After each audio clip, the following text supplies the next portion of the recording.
যারা হোয়াটসঅ্যাপ চালান তারা অনেকেই হয়তো জানে না যে হোয়াটসঅ্যাপে কিভাবে অডিও ভয়েসের সাথে সাথে আপনারা ভিডিও ভয়েসও পাঠাতে পারেন।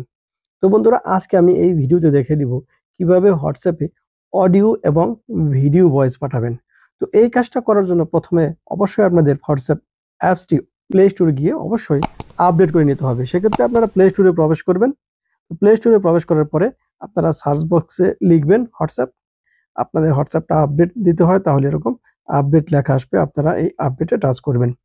তাহলে আপনাদের হোয়াটসঅ্যাপটি আপডেট হয়ে যাবে, একটু সময় নেবে। তো হোয়াটসঅ্যাপ আপডেট হয়ে যাওয়ার পরে আপনারা হোয়াটসঅ্যাপে প্রবেশ করবেন। হোয়াটসঅ্যাপে প্রবেশ করার পরে কাউকে যদি ভয়েস বা অডিও ভয়েস পাঠাতে চান, তাহলে তার নামের উপরে প্রথমে টাচ করবেন। ধরুন আমি একটা নামের উপরে টাচ করলাম। টাচ করার পরে আমরা চলে গেলাম তার হোয়াটসঅ্যাপ প্রোফাইলে।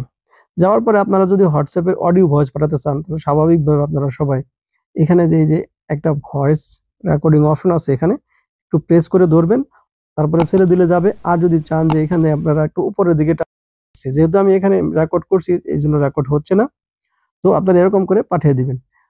আপনারা যদি হোয়াটসঅ্যাপে ভিডিও কোনো ভয়েস পাঠাতে চান, তাহলে অবশ্যই আপনারা এখানে এই যে ক্যামেরা অপশন দেখতে পাচ্ছেন, আপনারা এই ক্যামেরা অপশনে চলে যাবেন। ক্যামেরা অপশনে যাওয়ার পরে যখন আপনারা ক্যামেরাটি ওপেন করবেন, তখন দেখেন এখানে আপনাদের ক্যামেরা ওপেন হয়ে যাবে। ভিডিও রেকর্ড করে তারপরে যখন সেন্ড করবেন, যেমন আমি একটা ভিডিও এখান থেকে রেকর্ড করলাম, দেখেন ভিডিও রেকর্ড হচ্ছে। রেকর্ড হওয়ার পরে যখন হবে তখন আপনি এখান থেকে সেন্ড করে দিবেন। দেখেন ভিডিও ভয়েস অলরেডি চলে গেছে।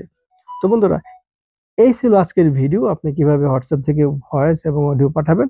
তো সবাই ভালো থাকবেন, দেখা হবে পরবর্তী কোনো ভিডিওতে। আল্লাহ হাফেজ।